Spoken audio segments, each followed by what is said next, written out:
Hello friends, Java language सीखने की इस सीरीज़ में आज हम देख रहे हैं लेक्चर 6 का पार्ट 1, जिसमें हम सीखेंगे रैपर क्लासेस इन जावा। हम कहते हैं जावा एक ऑब्जेक्ट ओरिएंटेड प्रोग्रामिंग लैंग्वेज है, लेकिन ये 100% ऑब्जेक्ट ओरिएंटेड प्रोग्रामिंग लैंग्वेज नहीं है। कोई भी लैंग्वेज अगर 100% ऑब्जेक्ट ओरिएंटेड प्रोग्रामिंग लैंग्वेज होगी तो ये ज़रूरी है कि उसका डेटा ऑब्जेक्ट के रूप में ही रिप्रेजेंट हो। लेकिन जो प्रिमिटिव डेटा टाइप्स जावा प्रोवाइड करती है, जैसे इंट, कैर, फ्लोट, डबल, लॉन्ग, बाइट या और भी, ये प्रिमिटिव डेटा टाइप्स हैं जो ऑब्जेक्ट की इस दुनिया में लूप होल्स, लेफ्ट आउट्स हैं। तो इन्हीं की वजह से जावा को 99% ऑब्जेक्ट ओरिएंटेड प्रोग्रामिंग लैंग्वेज कहना ज़्यादा बेहतर होगा। इसका मतलब ये हुआ कि यदि आप किसी प्रोजेक्ट में कोई डेटा स्टोर करना चाहते हैं तो जावा कहती है आप उसके लिए ऑब्जेक्ट बनाएं और ऑब्जेक्ट के अंदर डेटा रखें। लेकिन यदि मुझे सिर्फ एक इंटीजर वैल्यू रखनी हो तो इसके लिए मैं ऑब्जेक्ट क्यों बनाऊंगा? मैं इसके लिए एक इंट टाइप का वेरिएबल भी बना सकता हूँ।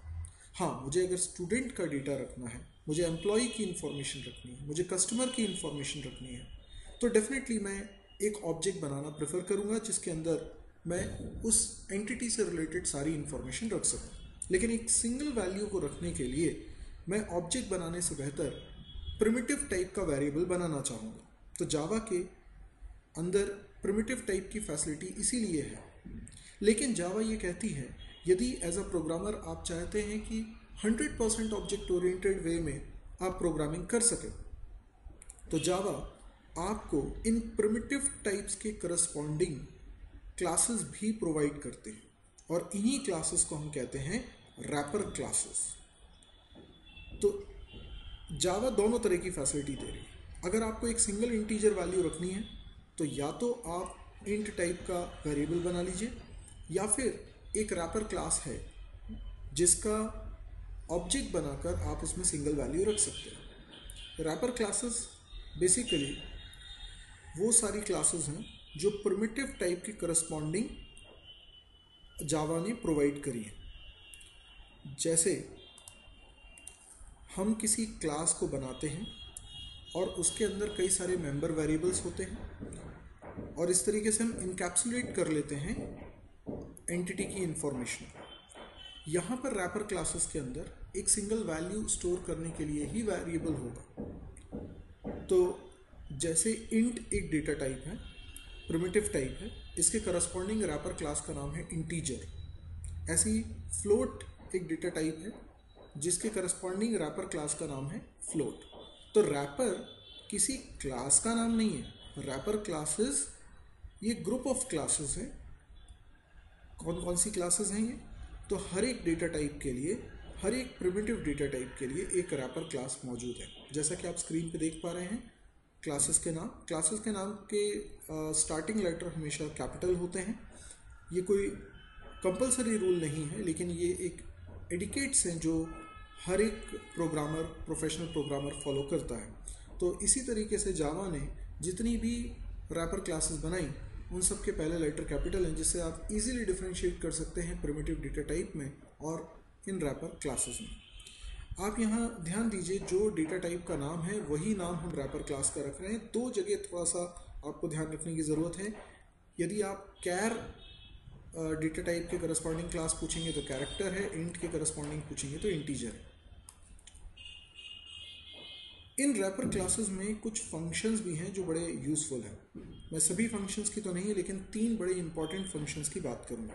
सबसे पहले बात करते हैं वैल्यू ऑफ फंक्शन की। ये वैल्यू ऑफ फंक्शन हर एक रैपर क्लास में मौजूद होता है और ये एक स्टैटिक मेथड है, जिसका मतलब है आपको इसको कॉल करने के लिए क्लास का ऑब्जेक्ट बनाने की ज़रूरत नहीं है। आप क्लास नेम डॉट लगा के भी इसको एक्सेस कर सकते हैं।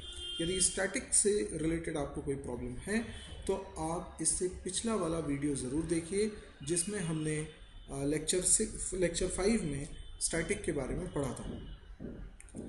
ये वैल्यू ऑफ फंक्शन रिटर्न करता है रैपर क्लास का ऑब्जेक्ट। मसलन इंटीजर क्लास के अंदर जो वैल्यू ऑफ फंक्शन होगा वो रिटर्न करेगा इंटीजर क्लास का ऑब्जेक्ट। फ्लोट क्लास के अंदर जो वैल्यू ऑफ फंक्शन होगा वो रिटर्न करेगा फ्लोट क्लास का ऑब्जेक्ट रेफरेंस। तो ये फंक्शन बेसिकली हमें रैपर क्लास का ऑब्जेक्ट बना के दे रहे हैं। तो क्या हम न्यू लिखकर ऑब्जेक्ट नहीं बना सकते? बिल्कुल बना सकते हैं, वो भी एक तरीका है, और वैल्यू ऑफ भी एक तरीका है। मैं इसका एग्जांपल पहले दिखाता हूँ, फिर आगे की चीज़ें बताता हूँ। जैसे फ्लोट क्लास है जिसके स्टैटिक मेथड को हम कॉल कर रहे हैं, और उसमें हमने एज अ स्ट्रिंग पास की है 3.14f which is a float value, but हमने डबल कोट्स में लिखा है इसलिए वो स्ट्रिंग है। तो value of function as an argument लेते हैं स्ट्रिंग, और उस स्ट्रिंग का करस्पॉन्डिंग टाइप बनाकर, जैसे ये फ्लोट वैल्यू है तो इस स्ट्रिंग को वो फ्लोट में कन्वर्ट कर लेंगे, और फ्लोट क्लास का ऑब्जेक्ट बनाकर उसके अंदर ये वैल्यू रखकर उसका रेफरेंस हमें रिटर्न कर देंगे। तो f1 कंटेन करेगा रेफरेंस उस ऑब्जेक्ट का जो फ्लोट क्लास का है, जिसके अंदर एक वैल्यू रखी है 3.14f as a float value. तो ऐसे ही इंटीजर क्लास के पास भी वैल्यू ऑफ फंक्शन है। अच्छा, इसमें तो हम ये भी बता सकते हैं कि कौन सी बेस में ये नंबर है। जैसे ये नंबर एज अ स्ट्रिंग हमने पास किया है, और ये बाइनरी नंबर है ये हम कहना चाहते हैं, तो हमने यहाँ बेस लिख दी 2। बाई डिफ़ॉल्ट बेस 10 माना जाएगा। ये बदले में हमें रिटर्न करके दे देगा इंटीजर क्लास का ऑब्जेक्ट। दूसरा इंपॉर्टेंट फंक्शन हम देख रहे हैं पार्स XXX। ये XXX बेसिकली जनरलाइज तरीके से लिखने का एक पैटर्न हुआ। आप XXX की जगह रिप्लेस कर देंगे प्रिमिटिव टाइप से, जैसे पार्स इंट। पार्स इंट नाम का एक स्टैटिक मेथड होगा इंटीजर क्लास में। पार्स फ्लोट है ना, पार्स फ्लोट है तो F कैपिटल होगा, कैमल नोटेशन को फॉलो करेंगे। पार्स डबल है ना, पार्स लॉन्ग। इस तरह से हर एक प्रॉपर क्लास के अंदर ये फंक्शन होता है, स्टैटिक मेथड होता है। ये क्या रिटर्न करता है?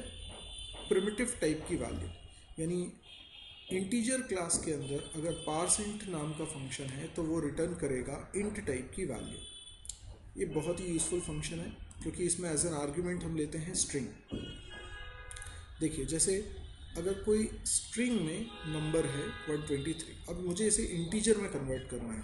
ये एज अ स्ट्रिंग है, अब मुझे इसे इंटीजर में कन्वर्ट करना है, तो मैं लिखूंगा integer dot parse int. Because static method है, क्लास नेम के साथ इसको कॉल कर रहा हूँ, तो मुझे इंटीजर क्लास का कोई ऑब्जेक्ट बनाने की ज़रूरत नहीं है। 123 का करस्पॉन्डिंग इंटीजर वैल्यू बना के ये रिटर्न कर देगा, और ये हमने एक आई वेरिएबल में रिसीव कर लिया। इसी तरीके से डबल डॉट पार्स डबल, ये इस वैल्यू को डबल में कन्वर्ट कर देगा। तो ये बड़ा यूज़फुल फंक्शन है।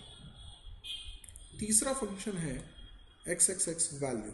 XXX को आप रिप्लेस करें प्रिमिटिव टाइप से, जैसे int value, float value, double value, long value, char value. ये इंस्टेंस मेथड है, ये स्टैटिक मेथड नहीं है, इंस्टेंस मेथड है। तो ये ऑब्जेक्ट डॉट करके कॉल करेगा और उस ऑब्जेक्ट के अंदर मौजूद वैल्यू को रिटर्न करेगा। तो कैसे इसको यूज़ करेंगे? जैसे हमने लिखा, एक पहले हमने ऑब्जेक्ट बना लिया इंटीजर क्लास का WI, जिसके अंदर एक वैल्यू रखी है 25। अब मैं इस WI के अंदर से इस वैल्यू को निकालना चाहता हूँ, तो मैं लिखूँगा WI डॉट इंट वैल्यू। तो WI क्योंकि इंटीजर क्लास का ऑब्जेक्ट, इसके अंदर एक इंटीजर वैल्यू रखी है। इंट वैल्यू फंक्शन उस इंटीजर वैल्यू को रिटर्न करा देगा और हमने उसे x में रिसीव कर लिया। तो इस तरीके से हम किसी भी रैपर क्लास के अंदर रखी वैल्यू को प्रिमिटिव टाइप में भी कन्वर्ट करा सकते हैं। तो आपने देखा किस तरीके से हम रैपर क्लासेस को यूज़ कर सकते हैं।